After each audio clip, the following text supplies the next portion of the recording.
ओम शांति। आज 28 अगस्त 2024 के बाबा के अनमोल मधुर महावाक्य सुनेंगे। ओम शांति। मीठे बच्चे, तुम जितना बाप को याद करेंगे उतना आत्मा में लाइट आएगी। ज्ञानवान आत्मा चमकीली बन जाती है। आज की मुरली से प्रश्न है, माया किन बच्चों को जरा भी तंग नहीं कर सकती? उत्तर, जो पक्के योगी है, जिन्होंने योग बल से अपनी सर्व कर्मेंद्रियों को शीतल बनाया है, जो योग में ही रहने की मेहनत करते हैं, उन्हें माया जरा भी तंग नहीं कर सकती। जब तुम पक्के योगी बन जाएंगे तब लायक बनेंगे, और लायक बनने के लिए प्योरिटी फर्स्ट है। ओम शांति। मीठे मीठे बच्चों को बाप बैठ समझाते हैं, अज्ञान के कारण तुम्हारी आत्मा डल हो गई है। हीरे में चमक होती है ना, पत्थर में चमक नहीं होती। इसलिए कहा जाता है पत्थर मिसल डल हो गई है। फिर जागती है तो कहा जाता है ये जैसे पारसमणि है। आत्मा जब जागती है, पवित्र बनती है, तो जैसे पारसमणि है। अब अज्ञान के कारण आत्मा की ज्योति डिम हो गई है। काली नहीं होती है, नाम ये रखा हुआ है। आत्मा सबकी एक जैसे होती है। शरीरों की बनावट अनेक प्रकार की होती है, आत्मा तो एक ही है। अब तुम समझते हो हम आत्मा है, बाप के बच्चे हैं। यह सारा ज्ञान था, वह फिर धीरे धीरे निकल गया है। निकलता निकलता आखिर कुछ नहीं रहता तो कहेंगे अज्ञान। तुम भी अज्ञानी थे, अब ज्ञान के सागर से ज्ञानी बनते जाते हो। बाबा के अज्ञानी से ज्ञान के सागर से ज्ञानी बनते जाते हो। आत्मा तो बहुत सूक्ष्म है, इन आंखों से देखने में नहीं आती। बाप आकर समझाते हैं, बच्चों को नॉलेजफुल बनाते हैं, तब सुजाग होते हो। घर घर में सोजरा हो जाता है। अभी घर घर में अंधियारा है, अर्थात आत्मा डिम हो गई है। एकदम जैसे उसकी लाइट ही डिम हो गई है। अब बाप कहते हैं मुझे याद करो तो लाइट आ जाएगी, फिर तुम ज्ञानवान बन जाएंगे। बाप इसकी ग्लानि नहीं करते हैं, यह तो ड्रामा का राज समझाते हैं। बच्चों को कहा है ना, यह तो सब मूढ़मती हो गए हैं। मूढ़मती अर्थात जो अज्ञानता के कारण और अपने अहंकार के नशे में है। तो बच्चों को कहा है ना, यह तो सब मूढ़मती हो गए हैं। कौन कहते हैं? बाप। गीता में ये महावाक्य है कि मनुष्य मूढ़मती होने कारण मुझे पहचानते नहीं। तो कौन कहते हैं? बाप। बच्चे, तुम्हारी कितनी सुंदर बुद्धि बनी थी श्रीमत पर, अभी तुम फील करते हो ना। श्रीमत पर चलने से ही हमारी बुद्धि कितनी सुंदर बनी थी।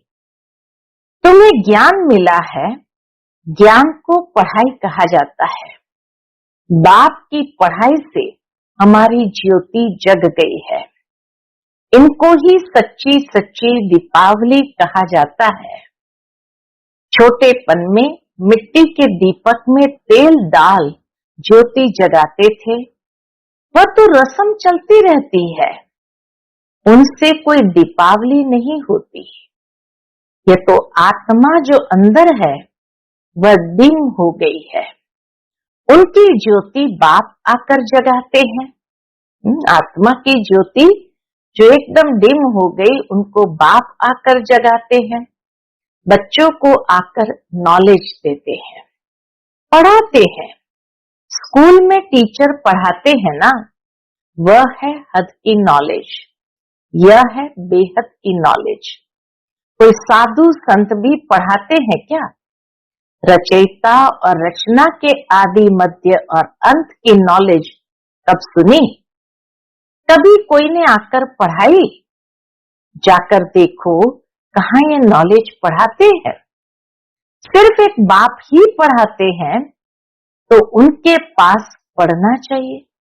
एक बाप ही है जो हमें ये नॉलेज पढ़ाते हैं, तो बाबा कहे उनके पास पढ़ना चाहिए। बाप अनायास ही आ जाते हैं, ढिंडोरा थोड़ी पीटते हैं कि मैं आ रहा हूं। अनायास ही आकर प्रवेश करते हैं। वह आवाज तो कर ही नहीं सकते जब तक उनको ऑर्गन्स न मिले। परमात्मा आवाज तो कर ही नहीं सकते जब तक ऑर्गन्स न मिले, अर्थात इंद्रियां न मिले। आत्मा भी ऑर्गन्स बिगर आवाज नहीं कर सकती है। शरीर में जब आई है तब आवाज करती है। तुम समझाओ तो कोई मानेंगे नहीं। बच्चों को जब यह नॉलेज दी जाती है तब समझते हैं। यह नॉलेज एक बाप के सिवाय कोई दे न सके। विनाश का साक्षात्कार भी कोई चाहते थोड़ी है, यह बाप ही आकर कराते हैं। मनुष्य ने कोई सोचा थोड़ी था कि हमें विनाश का साक्षात्कार हो, बाबा ही आकर कराते हैं। ड्रामा अनुसार पुरानी दुनिया अब खत्म होनी है, नई दुनिया स्थापन हो रही है। जिनको बाप से नॉलेज लेनी है वह आते रहते हैं। कितनों को ज्ञान दिया होगा, अनगिनत। अब तक कितनों को ज्ञान दिया होगा, अनगिनत। गांव-गांव से कितने ढेर आते हैं। यह आत्माओं और परमात्मा का मेला एक ही बार लगता है और संगम युग पर ही आते हैं। ये मेला संगम युग पर ही लगता है। बाप आकर नई दुनिया स्थापन करते हैं। जिनकी ज्योति जगाते हैं वह फिर जाकर औरों की ज्योति जगाते हैं। अभी तुम सबको वापस जाना है। इसमें बुद्धि से काम लेना होता है। भक्ति मार्ग में तो है अंधियारा, ज्ञान देने वाला तो एक बाप चाहिए। वह आते ही है संगम पर। पुरानी दुनिया में ज्ञान मिल न सके, मनुष्य के ख्याल में है अभी तो 40,000 वर्ष पड़े हैं।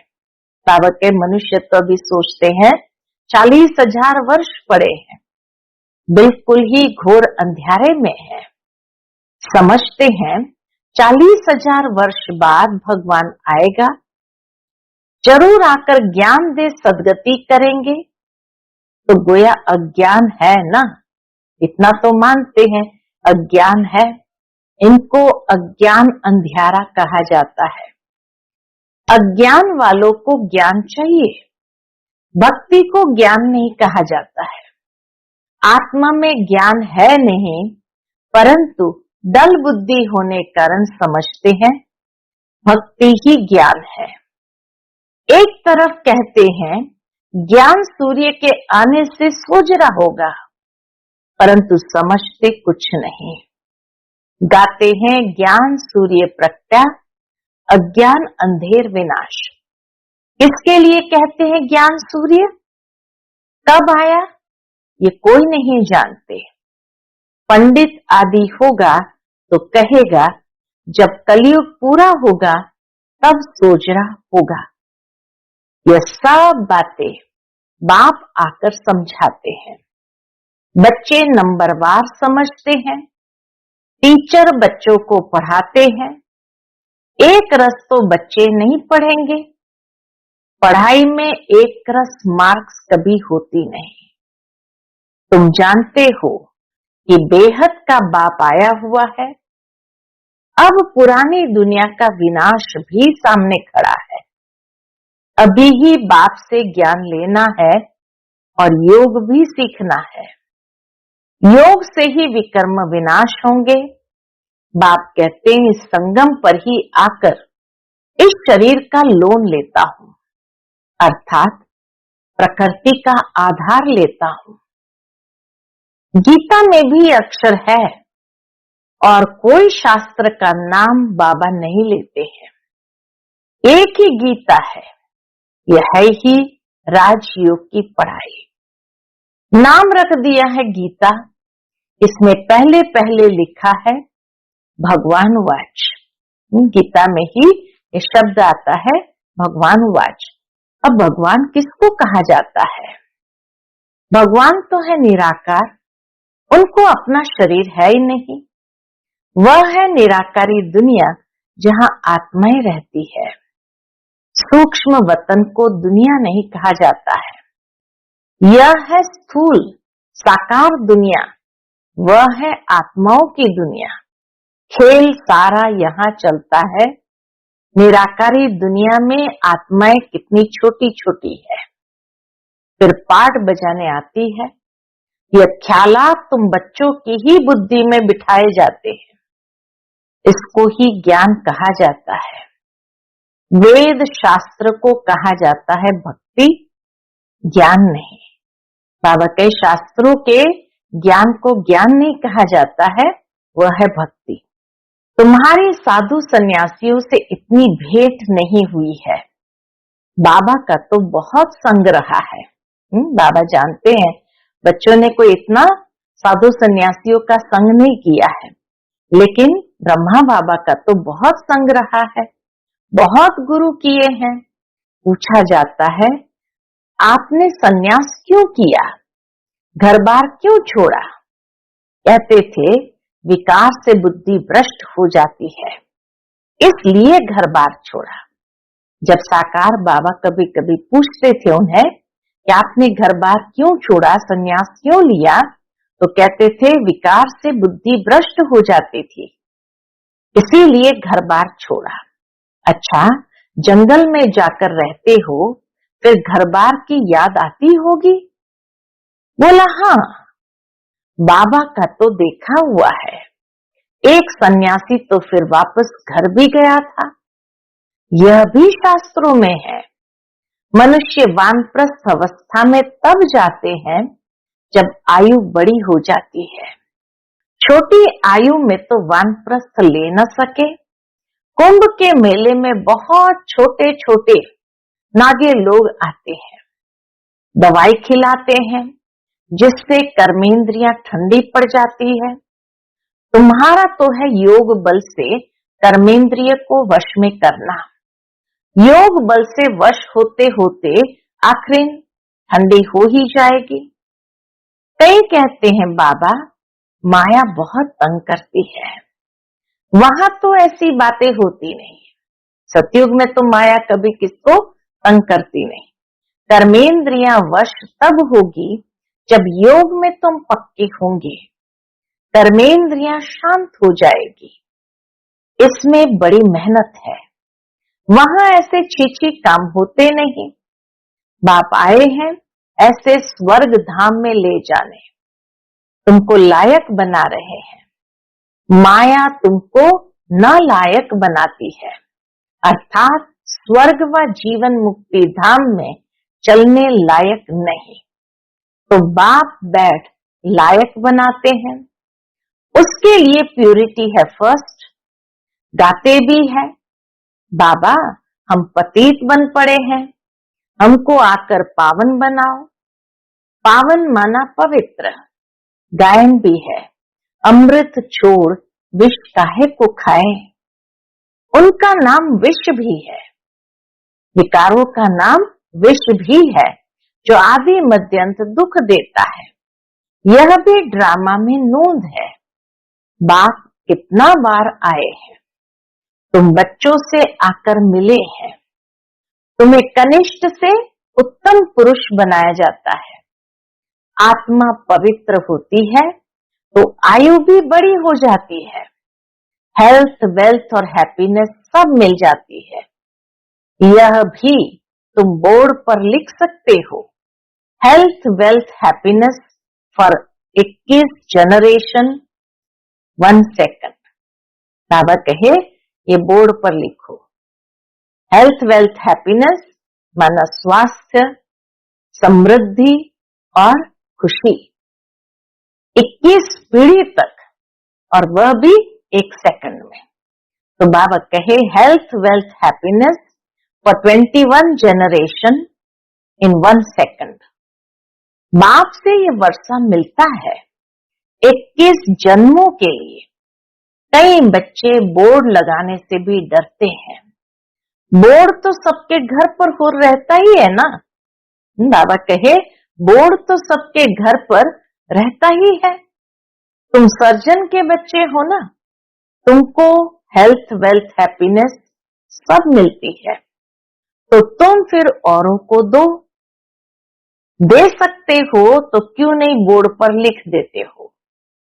तो मनुष्य आकर समझे कि भारत में आज से 5000 वर्ष पहले हेल्थ वेल्थ थी, पवित्रता भी थी, स्वास्थ्य समृद्धि थी और पवित्रता भी थी। बेहद के बाप का वर्षा 1 सेकंड में तुम्हारे पास बहुत आएंगे। ऐसा लिखेंगे तो बाबा कहे तुम्हारे पास बहुत आएंगे।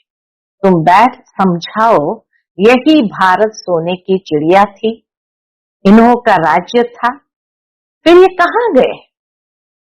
84 जन्म पहले यह लेंगे, यह नंबर 1 है ना, यही फिर लास्ट में आते हैं। बाप कहते अब तुम्हारा 84 का चक्र पूरा हुआ, फिर शुरू होना है। बेहद का बाप ही आकर ये पद प्राप्त कराते हैं। सिर्फ कहते हैं तुम मुझे याद करो तो पावन बन जाएंगे। 84 जन्म को जानकर बाप से वर्षा लेना है, परंतु पढ़ाई तो चाहिए ना। तुमको कहा जाता है स्वदर्शन चक्रधारी, नया तो कोई समझ न सके। तुम जानते हो स्व आत्मा को कहा जाता है, स्वदर्शन चक्र माना स्व आत्मा को कहा जाता है। हम आत्मा जो पवित्र थी, शुरू से लेकर 84 का चक्र लगाया, वह भी बाप बताते हैं तुमने पहले पहले शिव की भक्ति शुरू की।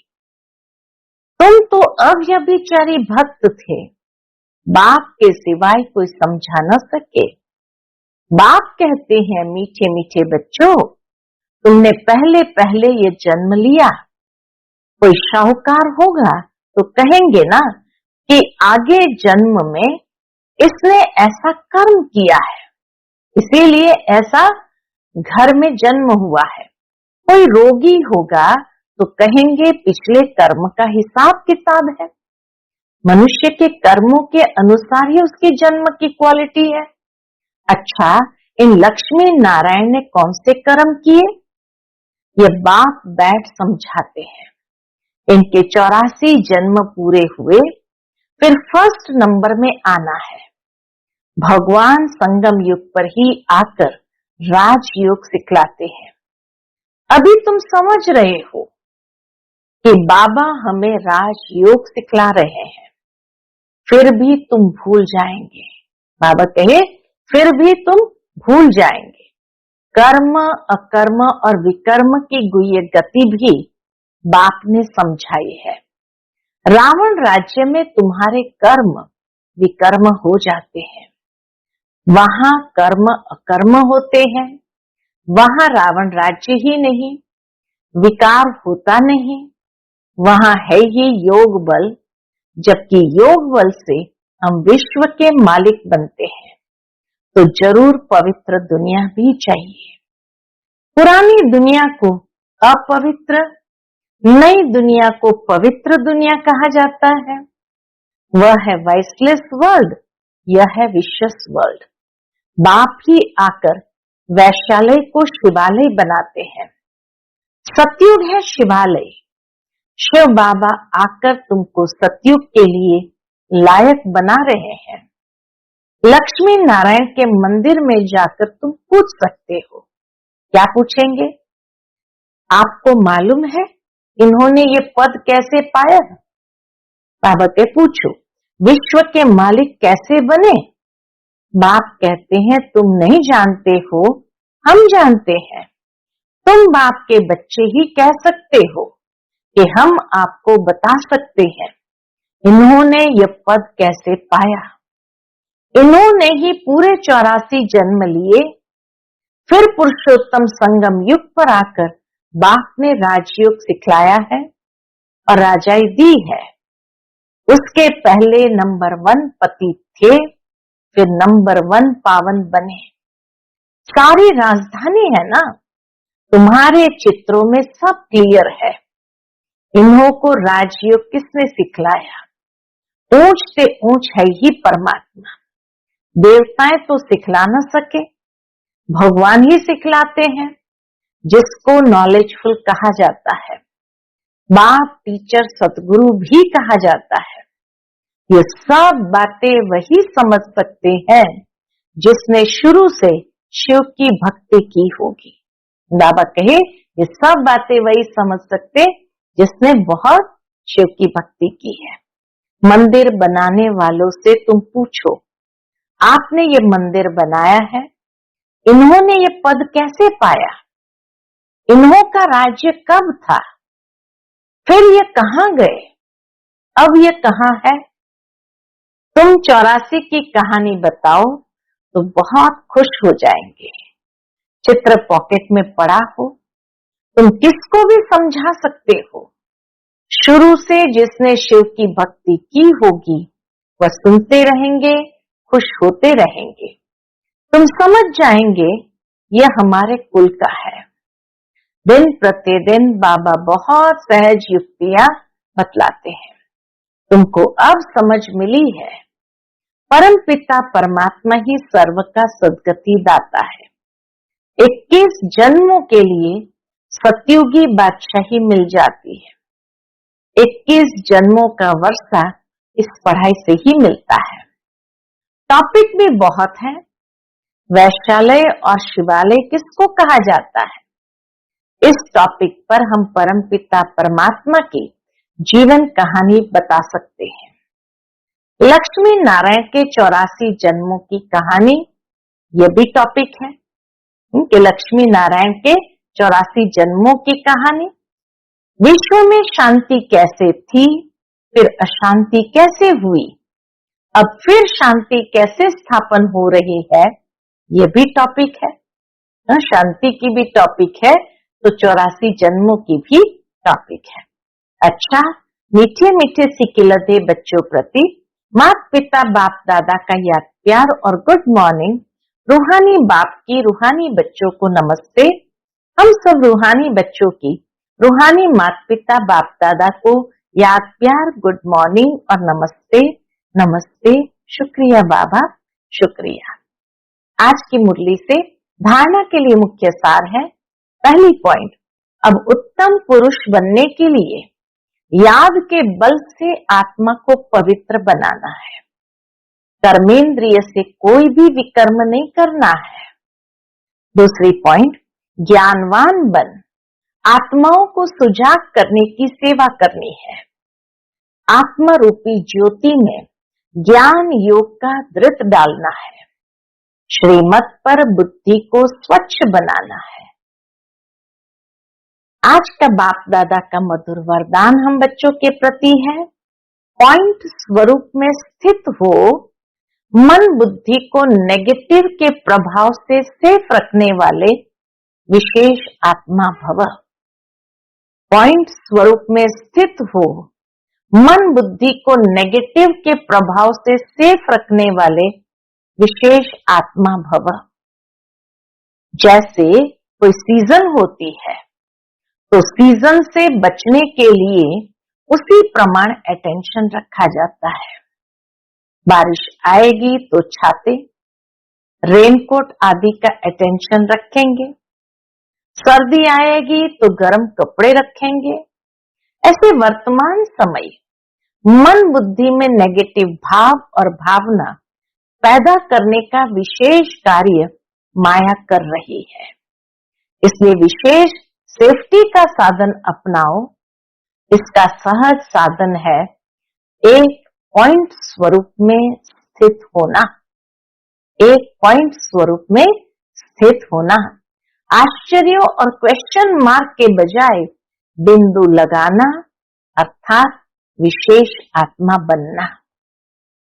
आज का स्लोगन है, आज्ञाकारी वह है जो हर संकल्प, बोल और कर्म में जी हजूर करता है। आज्ञाकारी वह है जो हर संकल्प, बोल और कर्म में जी हजूर करता है। अच्छा, ओम शांति।